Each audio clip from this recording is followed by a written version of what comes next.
క్రైస్తవులకు ఎస్సీ కోట వర్తించదనే హిందూ ఎస్సీ సంఘ నాయకులు ఈరోజు ప్రెస్ మీట్ నిర్వహించడం జరిగింది. ఆ తీర్పును స్వాగతిస్తూ మరిన్ని విషయాలు వారితో మాట్లాడడం తెలుసుకుందాం. ఇక్కడ కార్యక్రమం సోమాజిగూడ ప్రెస్ క్లబ్లో ఏంటంటే మొన్న ఏదైతే సుప్రీంకోర్టు తీర్పు వచ్చిందో దళితుల్లో ఉన్నటువంటి దళిత క్రిస్టియన్స్ అని కొత్త నినాదం ఎత్తుకున్నటువంటి మందకృష్ణ గారు మరి క్రిస్టియన్స్ కానీ ఈ సుప్రీంకోర్టు తీర్పును వ్యతిరేకిస్తూ వాళ్ళు ఏదైతే ప్రెస్ మీట్లు పెడుతున్నారో దానికి కౌంటర్గా మేము ఇక్కడ ప్రెస్ మీట్ పెట్టడం జరిగింది. ఎందుకంటే బాబాసాహెబ్ అంబేద్కర్ గారు కానీ జగజీవన్ రావు గారు కానీ దళితుల అభ్యున్నతి కోసం పాటుపడ్డ ప్రతి దళిత లీడర్లు ఈ దేశ ఔన్నత్యాన్ని, దేశ గౌరవాన్ని, దేశాన్ని ముందుకు నడిపించే పద్ధతులను గుర్తించి దళితులకు ఏదైతే మేలుంటుందని వాళ్ళు గుర్తెరిగి క్రైస్తవంలో కానీ ముస్లింలో కానీ రిజర్వేషన్లు వర్తించవు అని చెప్పేసి వాళ్ళు పర్టికులర్గా హిందూ మతంలో నిర్లక్ష్యం చూపిస్తారు హిందూ సమాజం అని చెప్పేసి హిందువులకి రిజర్వేషన్ అనేది కల్పించడం జరిగింది. మరి ఇప్పుడు క్రైస్తవులకు మాకు కూడా కావాలి అని చెప్పేసి మీరు అంటున్నారు. మరి ఆ రోజు అంబేద్కర్ కంటే తెలివిపరులా మీరు? ఆయనకు తెలియదా మీకు ఇవ్వాలి? ఇప్పుడు క్రైస్తవులకు మారిన వాళ్ళకు కూడా ఇవ్వాలి. బాబు జగజీవన్ రావు కూడా తెలియదా? మరి క్రైస్తవులకు మారిన వాళ్ళకు కూడా రిజర్వేషన్ కల్పించాలని తెలియదా? మరి మీరు ఇప్పుడు రిజర్వేషన్ కావాలంటారు, రేపు మీ కమ్యూనిటీ పెరిగిపోతుంది. ఇంకా పెరిగిపోయినప్పుడు మీరు మాకు రాజ్యాంగం కూడా అవసరం లేదు, ఇక మేము బైబిల్ చట్టాలనే పాటిస్తామంటారు. ఇది ఇప్పుడు మీరు కొంచెం పెరిగిరు, ఇప్పుడు ఇంకా కొంచెం పెరిగిరు అనుకో మీరు బైబిల్ చట్టాలను పాటించాలంటారు. అప్పుడు కూడా మేము నోరు మూసుకొని ఊరుకోవాలా? అందుకనే మేము నిజమైన అంబేద్కర్ వాదులం. మేము అంబేద్కర్ యొక్క ఆలోచనలు, అంబేద్కర్ యొక్క మార్గాన్ని మేము ఖచ్చితంగా ముందుకు తీసుకెళ్తాము. మేము నిజమైన దళితులము. మేము మాట్లాడాలి ఏదైనా. లబోమంటని పని లేదు వాళ్ళకి. పని లేకుండా వచ్చి ప్రెస్ మీట్లల్లో టీవీ మీడియాలలో కూర్చొని దళితులం మేమే, నిజమైన దళితులం మేమే, మాకే హక్కులు దక్కాలన్నట్టు మీరు వాదనలు చేస్తారు. ఇది సరైనది కాదు. మీరు విగ్రహారాధన మీకు వ్యతిరేకమైనప్పుడు మరి అంబేద్కర్ విగ్రహం ఉంటుంది, అంబేద్కర్ ఫోటో ఉండదు మీ ఇళ్ళల్లో, అంబేద్కర్కి పూజ చేయరు మీరు. కానీ ఆయన ఇచ్చినటువంటి యొక్క రిజర్వేషన్లు కావాలని మీరు వస్తున్నారు. ఇది మంచి సరైన పద్ధతి కాదు. మారేడు మోహన్ ఈరోజు ప్రెస్ క్లబ్లో ఒక రౌండ్ టేబుల్ కాన్ఫరెన్స్ నిర్వహించడం జరిగింది. ఇటీవల వచ్చినటువంటి ఎస్సీ కన్వర్టెడ్ క్రిస్టియన్స్ విషయంలో సుప్రీంకోర్టు ఇచ్చినటువంటి జడ్జిమెంట్కి సంబంధించి ఆ యొక్క జడ్జిమెంట్ను పూర్తిగా స్వాగతిస్తూ వివిధ మేధావులు, దళిత సంఘాలు మరియు న్యాయవాదులు, రకరకాల విధులకు సంబంధించినటువంటి వ్యక్తులందరూ కూడా కలిసి ఆ యొక్క జడ్జిమెంట్ని, ఆ యొక్క సారాంశాన్ని పూర్తిగా మేము సమర్థిస్తున్నాం, స్వాగతిస్తున్నాం. ఇప్పటికీ దళిత హిందువులకు న్యాయం జరిగిందని భావిస్తున్నాం. అదేవిధంగా ఈరోజు రాష్ట్ర ప్రభుత్వాన్ని కూడా మేము ఒకటే డిమాండ్ చేస్తున్నాం. ఈ యొక్క జడ్జిమెంట్ని ఆధారంగా చేసుకొని మీరు కనుక కింద ఉన్నటువంటి అధికారులకు సరైనటువంటి దిశానిర్దేశాలు ఇవ్వకుండా ఎవరైనా క్రైస్తవులు కనిపిస్తే వాళ్లకు ముఖ్యంగా ఎస్సీ క్రైస్తవులు వాళ్ళకు ఎస్సీ హోదా ఇచ్చే విషయంలో మీరు స్ట్రిక్ట్ యాక్షన్ తీసుకోకుండా, స్ట్రిక్ట్ ఎంక్వైరీ చేయకుండా మీరు కనుక వాళ్ళకి ఎస్సీ క్యాస్ట్ సర్టిఫికేట్లు ఇస్తే దాన్ని మేము తీవ్రంగా స్పందిస్తాం. అది ఇచ్చినటువంటి ఎంఆర్ఓ పైన కూడా కేసు ఫైల్ చేస్తాము, ఆర్డీఓ పైన కూడా కేసు ఫైల్ చేస్తాము.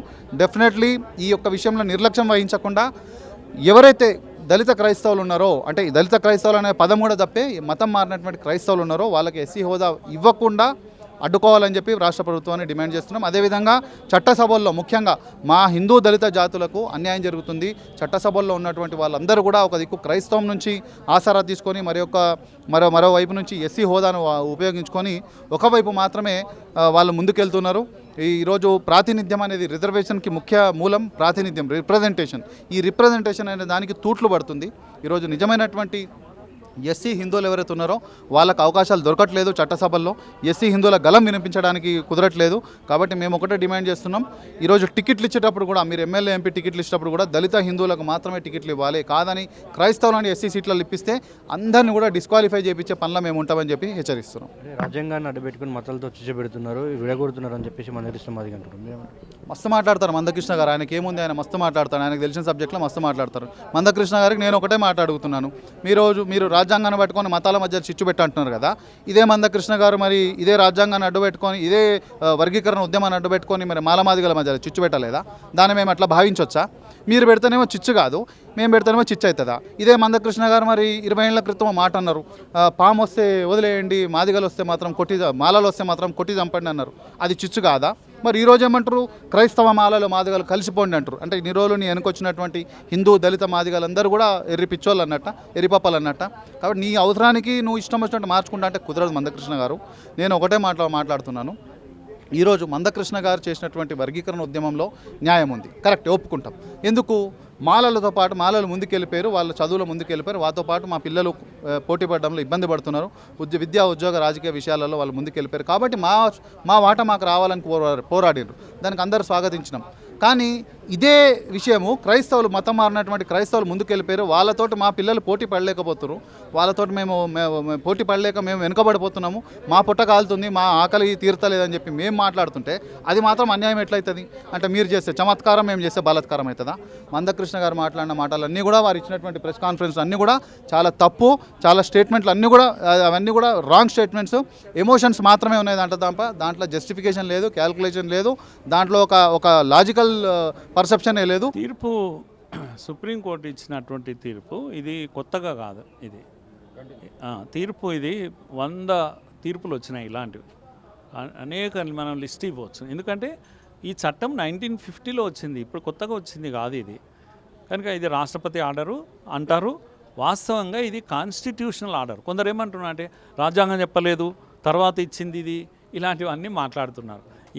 దీని పేరే కాన్స్టిట్యూషనల్ ఆర్డర్. ఎందుకంటే ఎస్సీలు ఎస్టీలను గుర్తించిన తర్వాత, రాజ్యాంగమే గుర్తించింది ఎవరు ఎస్సీలు ఎవరు ఎస్టీలను గుర్తించిన తర్వాత 1950లో రాష్ట్రపతి ఆర్డర్ ఎందుకు ఇచ్చారు అంటే, ఇది ఎవరెవరికి వర్తిస్తుంది అని చెప్పేటప్పుడు, ఏ కులాలకు వర్తిస్తుంది అని చెప్పేటప్పుడు, కులాలు అనేవి హిందువులోనే ఉన్నాయి. కనుక 1950 ఆర్డర్లో ఏమొచ్చిందంటే, హిందువులో ఉన్న కులాలు, అప్పటికి క్రిస్టియన్ సంస్థలు కూడా రైటింగ్లో ఇచ్చాయి, మా దగ్గర కులాలు లేవు, అంటరానితనం లేదు, కనుక మా దగ్గర రిజర్వేషన్ కానీ ఇవి కానీ ఏవి చెల్లవు, ఎందుకంటే కులమే లేదు కనుక అని వాళ్ళే ఇచ్చారు. కనుక ఇవన్నీ నిర్ణయం చేసి స్వయంగా అంబేద్కర్ గారి నాయకత్వంలో చేసిన నిర్ణయం. వారు న్యాయశాఖ మంత్రి. ఇది కనుక కొందరు మాట్లాడుతున్నారు అట్లు ఇట్లు, ఇట్లా ఏం కాదు, ఇది న్యాయశాఖ మంత్రి ఇచ్చారు. అంబేద్కర్ ఎంతో సుదీర్ఘంగా ఆలోచించి ఇచ్చారు. ఇది హిందువుల యొక్క ఇంటి సమస్య. ఇది ఎందుకు, దళితులకు ఎవరు అన్యాయం చేసి, మీరు రోడ్డు మీద నిలబడి అడగండి, దళితులకు ఎవరు అన్యాయం చేశారు? హిందువులు అన్యాయం చేశారు. హిందువులు దూరం పెట్టిండ్రు, గుడికి దూరం పెట్టిండ్రు, హిందువులు బడికి దూరం పెట్టిండ్రు, హిందువులు శ్మశాన వాటికి దూరం పెట్టిండ్రు, అంటరాని వాళ్ళగా చూసిండ్రు. హిందువులు నేరస్తులు కదా, కొంపలు ముంచిరు కదా, కమ్యూనిస్టులు విమ్యూనిస్టులు అందరూ హిందువులను తిడతారు కదా, డెంగ్యూ వ్యాధి ఆ వ్యాధి లాంటిది కదా హిందూ సనాతనం. ఇదంతా కూడా ఇంత తిట్టనీకే మీకు పనిస్తుంది. కానీ అదే హిందువులు కదా 47లో రిజర్వేషన్ ఇచ్చింది. ఇప్పటికి కూడా మీరు ఎందుకు చెప్తున్నా నేను, హిందువులే రిజర్వేషన్ ఇచ్చారు, అంబేద్కర్ ఇచ్చిండు అని కొందరు మాట్లాడారు, లేకపోతే రాజ్యాంగం ఇచ్చింది. కరెక్టే, అంబేద్కర్ ఇచ్చింది, రాజ్యాంగం ఇచ్చింది.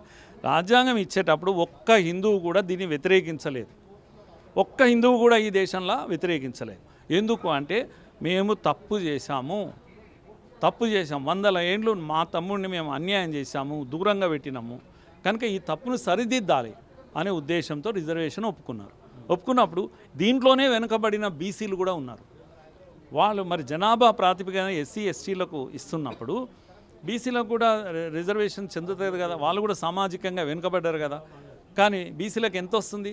50% కటాఫ్ పెడితే ఎంత మిగిలితే అంత బీసీలకు, ఎస్సీ ఎస్టీలకు పోను మిగిలేదు. రేపు ఎస్సీ ఎస్టీ జనాభా పెరిగింది అనుకోండి, ఇంతకుముందు 14-15 ఉండే, ఇప్పుడు 18 అయింది, రేపు 20 అవుతుంది. ఇదంతా ఎవరికి తగ్గుతుంది? బీసీలకు తగ్గుతుంది. బీసీలు అంటే ఎవరు? హిందువులు కదా. నీ క్రిస్టియన్లకు తగ్గుతుందా లేకపోతే ముస్లింలకు తగ్గుతుందా? హిందువుడు తను కోల్పోయి ఒక దళిత సోదరునికి ఇస్తుంటే మీరెవడరా బాబు మధ్యలో వచ్చి కన్వర్ట్ చేసి ఎత్తుకపోతా? కానీ ఆడ ఉన్న హిందువులలో ఉన్న కులాన్ని తీసుకుపోతా నేను, రిజర్వేషన్స్ ఇవ్వాలి మాకు, రిజర్వేషన్ ఇచ్చినాక ఉండేదేముంది? అందరినీ ఎత్తుకపో, అందరినీ క్రైస్తవులు చేయి దేశంలో, ఎవడు హిందూ అనేది ఉండొద్దు. ఇంకా ఇది కదా మీ కుట్ర, ఇది అంతర్జాతీయ కుట్ర.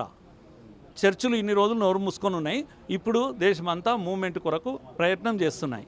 ఒక పాస్టరే బరి తెగించి నేను ఎస్సీ అని అంటాడా? ఇది దీంట్లో నిజాయితీ ఉందా? దీంట్లో సత్యం ఉందా? చెప్పమనండి. ఒక పాస్టరు, క్రిస్టియన్ పాస్టర్ వచ్చి నేను ఎస్సీ అని ఎట్లా అంటాడు? అసలు